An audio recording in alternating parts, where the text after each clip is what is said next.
No matter what, people will commit to misunderstanding you. What's most important is your commitment to understanding yourself. Hello, you guys. My name is Inkirk Madani, known as NK, and welcome back to Misunderstood. Yes, the fuck you can. Today, we are talking about doing something you set your mind to, even though you may be a little scared and a little unsure of getting it done. I want you to keep in mind that this can encompass so many things. This can encompass work, this can encompass relationships, friendships, glowing up, completing any task and opportunity you have in mind for yourself. Yes, the fuck you can. I'm recording this the day after completing my very first half marathon race. I ran the New York City half marathon on March 16th. This was the craziest, most vibrational experience I have ever had. So I want this story, this debrief of running the half marathon to be the very first example and the main example why I know that you listening to this right now can and will achieve anything you want.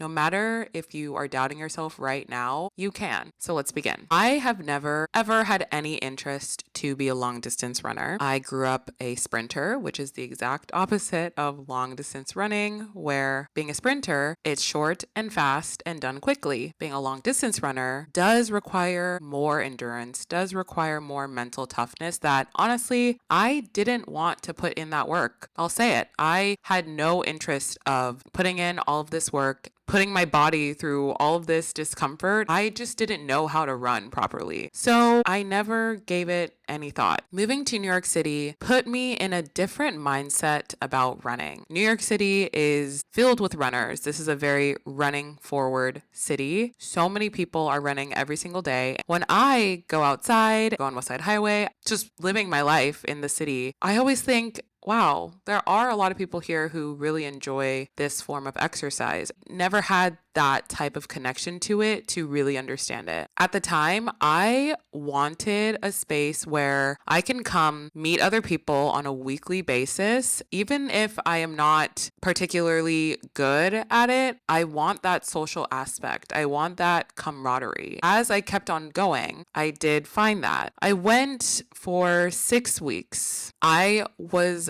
horrible at it, in my opinion. I could not run 1 mile without stopping. I will never forget my very first running club. I was wearing the wrong shoes. I was out of breath immediately. I was trying to keep up with everyone around me because everyone was clearly a good runner and I was clearly not. I was getting a little self-conscious about that. What I'm proud of within myself in that era was knowing that I wasn't very good at it, but I still kept on going. I still kept on showing up. I still put it in my calendar, put on my clothes, put on my shoes, and went. I met friends. I met people who I could hang out with outside of Run Club. That kept me going. Fast forward to November of 2024. I went to go watch the 2024 New York City Marathon from the sidelines. This is the biggest marathon in the world. This is one of the few times in New York City that the entire city comes together, and it is one of the coolest, most beautiful things you can ever see with your own eyes. I was so moved. I was in tears at some points. And mind you, I'm not running. I am just watching on the sidelines. Something unlocked in me that day. I told myself, I wonder if I could run this at some point in my life. I didn't know where to start. I didn't know how to do it. And ultimately, I just doubted myself. I put limiting beliefs on myself and my strengths.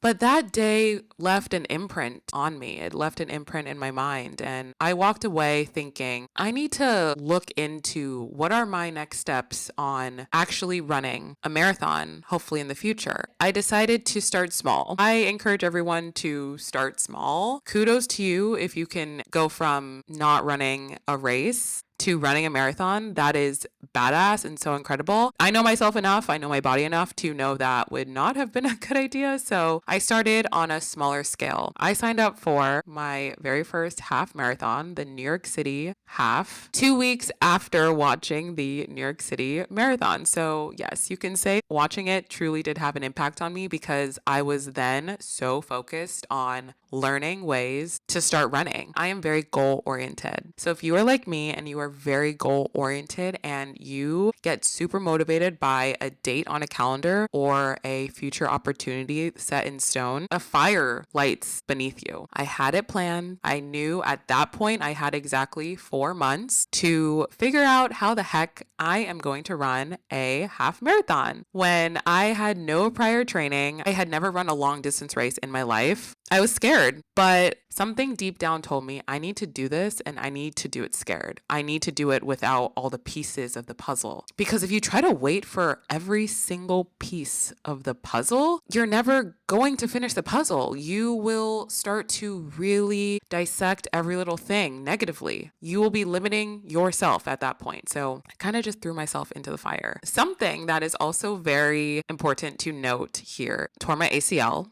when I was 16 playing basketball. I grew up an active kid, did a ton of sports, but my main two sports were track and basketball. Post-surgery from my ACL, my doctor came into the room. I remember this day so vividly. He told me, you probably won't be able to run a marathon in your life, but you should have full function of your knee. You will do physical therapy for a year and you should be all good, but maybe try to stay away from long distance running. I think that's very important to say here because saying that to a 16-year-old is tough, right? I'm so young, I'm so impressionable. You take people's word as concrete at that age. Honestly, if I'm really digging deep, I think subconsciously I might have stayed away from running, long distance running, all this time because of his words. And here I am, 30 years old, now training for my very first half marathon. And you might also be thinking, okay, what is my why?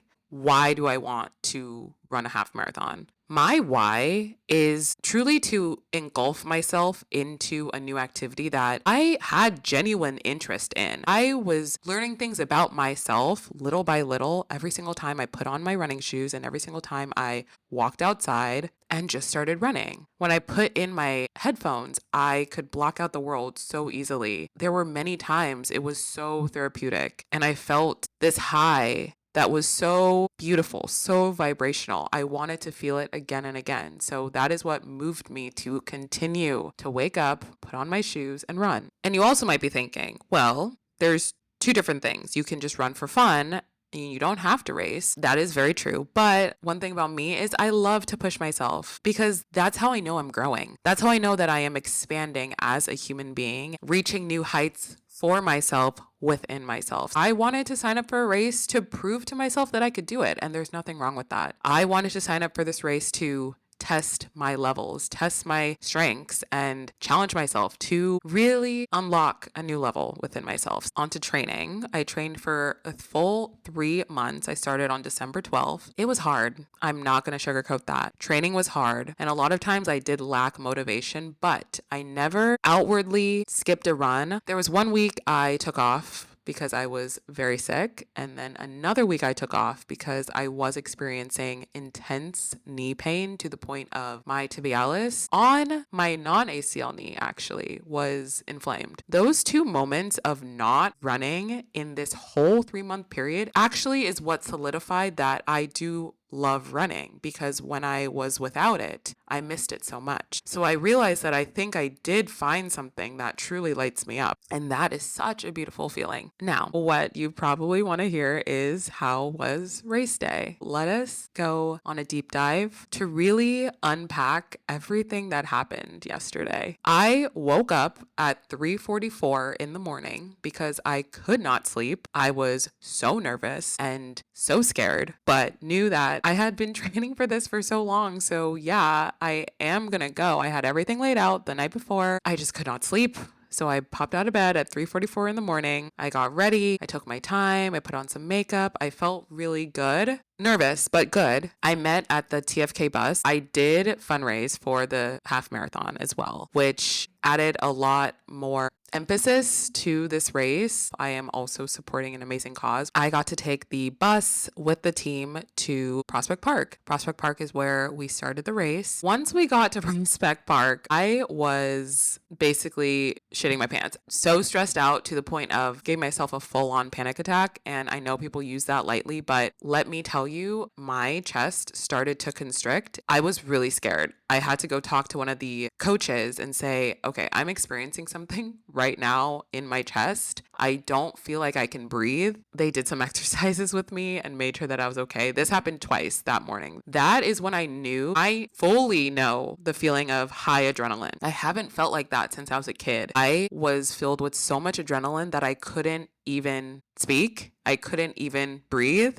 And I understand adrenaline comes through when you are very, very, very excited and very, very, very nervous about an impending activity or opportunity. But I want to emphasize here and now that the height of the adrenaline almost got to me, but we calmed down and we started running. The run had unlimited emotions of varying sorts. I was happy. I was stressed. I was still nervous. I was so excited, so elated. I doubted myself a little bit, but there were so many points of the run that showed me this is such a beautiful feeling. To be able-bodied, to be able to run that distance is such a fucking privilege. And I knew that already, but being in a race environment changed my perception of everything having to do with running. The adrenaline that I had in the beginning made me go very, very, very fast. I was a speedy girl. I hit a sub 10 mile for the first 3 miles, which rarely ever happens. But halfway through the run, I knew that I needed to remember this moment. I needed to not worry so much about how fast I'm going and rather take this in. If you don't know, let me give you some quick facts. The New York City Half Marathon is the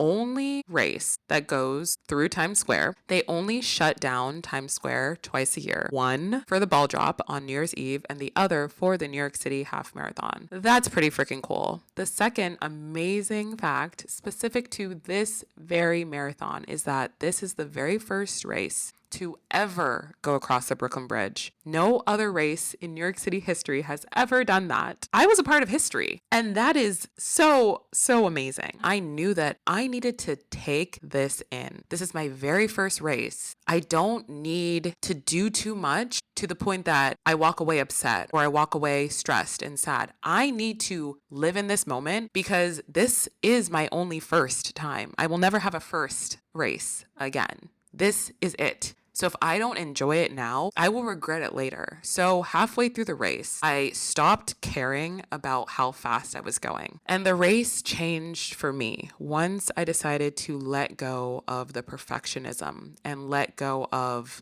the comparison to other people. I started to smile and be happy and sing and dance and twirl around. I started to live in the moment fully. I had to. When you do that, those are the best takeaways. By far. The last 3 miles were extremely hard. The last 3 miles had me questioning my entire life. And I want to preface that I did train once with a 13.1 mile. So I knew going into this, I have run one in a training setting, but training and race are completely different. And also the route and the course is completely different. So I realized that I can't really compare what I did in training to this course. I can't because they are two completely different courses, terrains, all of that. Mile 10 through 13 almost got me, almost made me just throw my hands up in the air, but I finished. I did not stop. That was my biggest goal.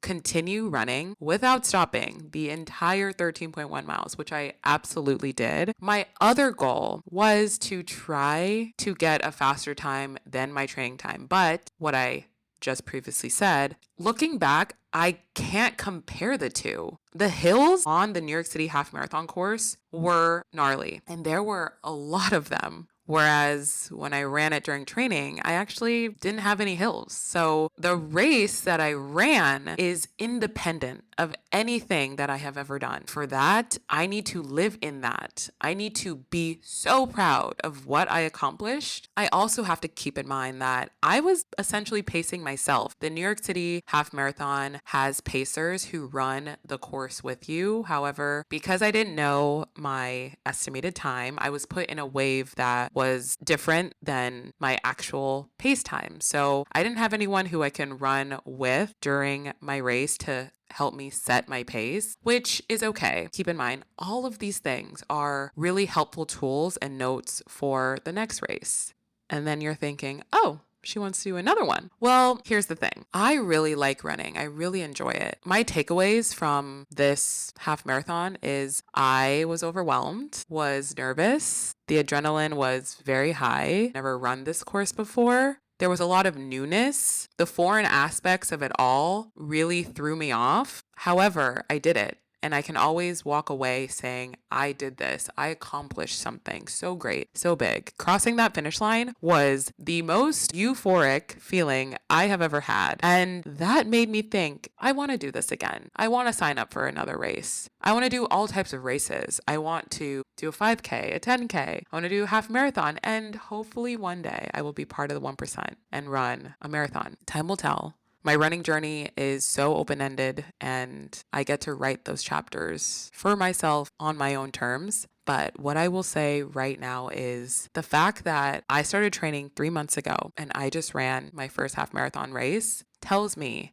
that I absolutely can do anything I set my mind to. I'm so proud of what I accomplished in relatively a short amount of time, especially with my background, especially with my past injuries. I completed something great, and that makes me think, wow, who am I to limit myself? Who are you to limit your capabilities? What you can do. It's a beautiful thing when we start to believe in who we are and all that we are, all that we can be. You have to start believing in all that you can be. Start affirming yourself every day. Start talking to yourself more positively and start setting bigger and bigger goals. The goals will just keep on getting bigger. You will realize that you keep surpassing the current goals that you're setting for yourself because you believe you can. I want to quickly interject my post-marathon celebration. I realized I didn't share any of this on social and I did not vlog it because I just wanted to exist and I just wanted to live in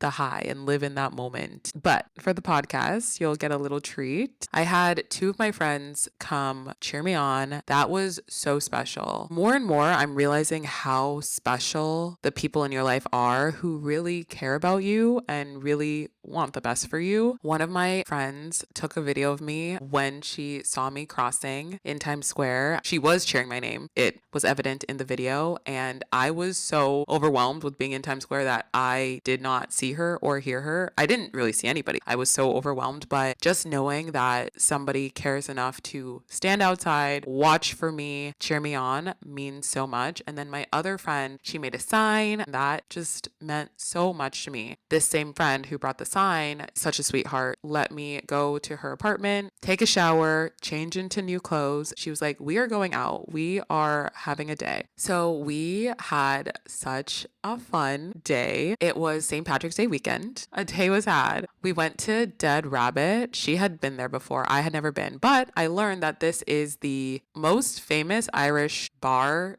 in the country, definitely in New York, but I think a few people did say the country. It's so known that a lot of people in Ireland also refer to this as a very, very famous place. I was just happy to be there. I had a cute outfit on. I put some makeup on. I was feeling good. I had my medal on. We walked into this bar. The vibes, immaculate. There's guys everywhere, which we love. And everyone was just so happy and good energy. Also, I had not drank for a month in preparation for the half marathon. And my friend who I was with said, you actually haven't really drank in 2025 at all because you did dry January. You haven't drank for a month now. So you basically haven't been drinking. And she said she was proud of me, which I really appreciate when friends encourage you to be better and support you in your goals. She also helped me grab all my stuff because I could not walk properly. Shout out to her. In Dead Rabbit, we were just vibing with so many people. A lot of people were around us, hanging out, talking, chit-chatting. There was live music, great food there, great drinks. I was having such a fun time, finally letting loose and celebrating this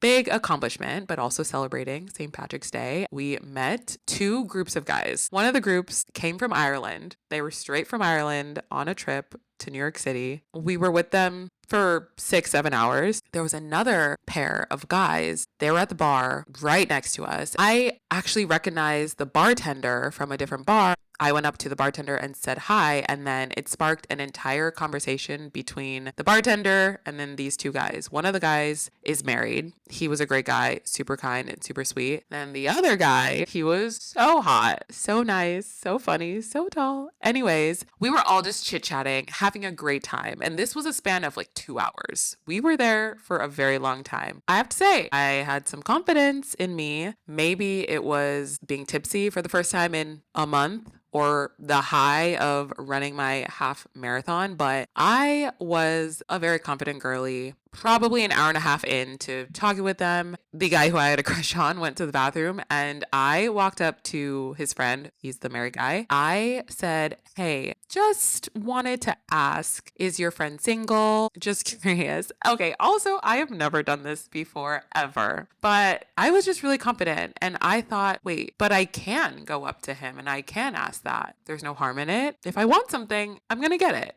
Or at least I'm going to try. Here's the little tea. He said that his friend was not single, but a whole plot twist happened where 10 minutes after I did that, the guy comes back from the bathroom, sits with his friend for a second. Then I get a tap on the shoulder by the guy who I have a crush on. He said, hey, my friend told me what you said, even though I told the friend not to say anything and keep it to himself. Anyways, he said, just know he is just a super protective friend. He's just looking out for me, and he always does this. But he always tells me if someone approaches and inquires, and then he gets to decide if he wants to further a connection or spark something. So he walked up to me to tell me that, to give me his number, told me that we should hang out. Then he hugged me and left. I was so happy because I thought, wait a minute, who gave you the confidence? And then I said, I gave myself the confidence because yes, I can do this. I can go after what I want. A TBD on that. All right, now I want to circle back and really dive into some steps that I think are super helpful to getting to where you want to go, to literally saying, yes, you can, and actually meaning it and actually following through with it. Back to the half marathon example, one big thing that I gained throughout the experience was mental toughness. You do need a lot of mental toughness to be able to sustain running for that amount of time. And that grew over time, mind you. I did not wake up immediately with mental toughness. I grew it over time because I kept on saying yes to myself. I kept on putting myself first, and I kept on allowing myself to actually get to this goal. The feeling of doing something scary is very uncomfortable because your body literally sends signals within saying, we don't like this. We don't know what's happening here. What's happening here? Those feelings of discomfort can obviously try to dissuade you and try to halt you and stop you from actually saying, yes, you can, and moving forward. So I want to dive into some of the things that I try to do to mitigate this. The most prominent word I think of to get started is productivity. Productivity is our buzzword for this segment. Just a quick definition. Productivity is a measure of how efficiently a task is completed,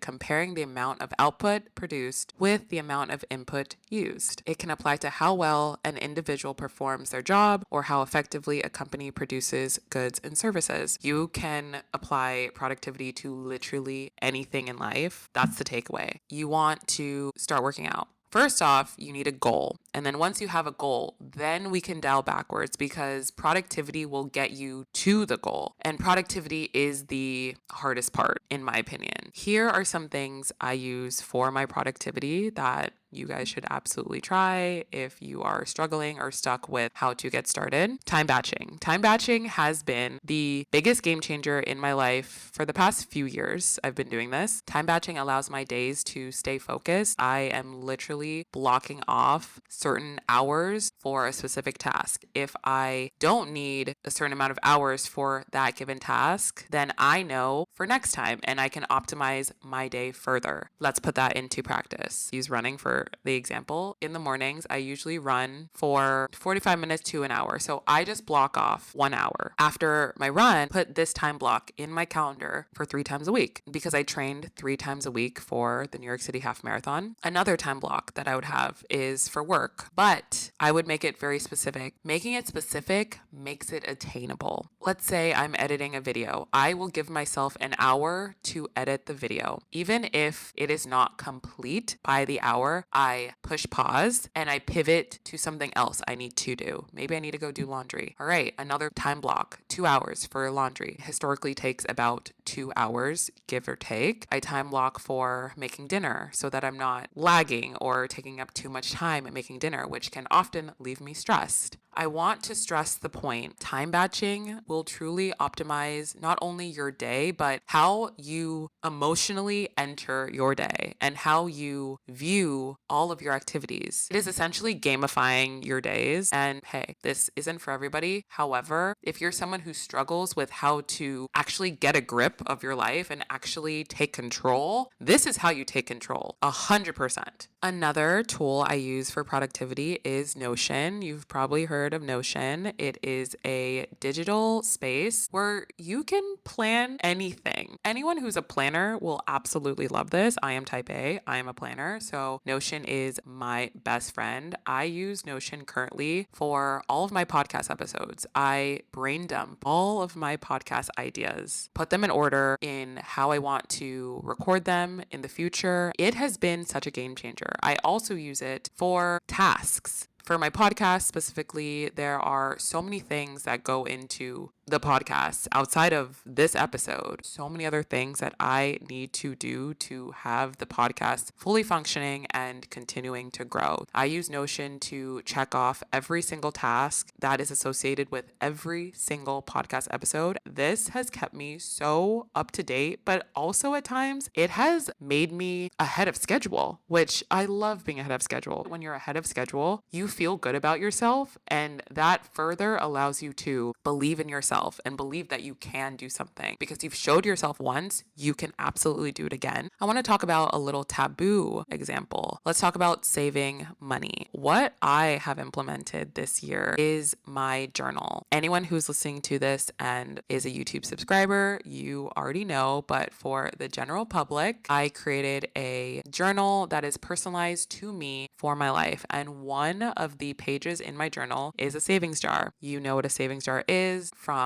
when you were kids. It is essentially a piggy bank where you save money every day, every week at the cadence you prefer. At the end of the year, you crack open the piggy bank and you see how much you saved. My adult version of this, pulling out an amount of money every single week and putting that money aside in my digital savings jar, i.e. my bank account. And at the end of the year, I will see how much money I accumulated. And with that money, I will take myself on a trip to somewhere new I've never been. So what you can do with this example is apply this to a trip that you've always wanted to go on. You might say, right now, I don't have enough money. I can't make it work financially. I don't have the funds. Okay, well, we're in 2025 and you can plan for 2026 right now. That is attainable. That is doable. The world is a crazy place right now. The economy is even crazier. So if there is something that you really want to do, there's no stopping you from doing it in the following year. And I get it. We have a lot of voices in our head from society telling us you have to hit all of your goals in the year that you derive these goals. That is not true. There are some goals that are honestly better off waiting,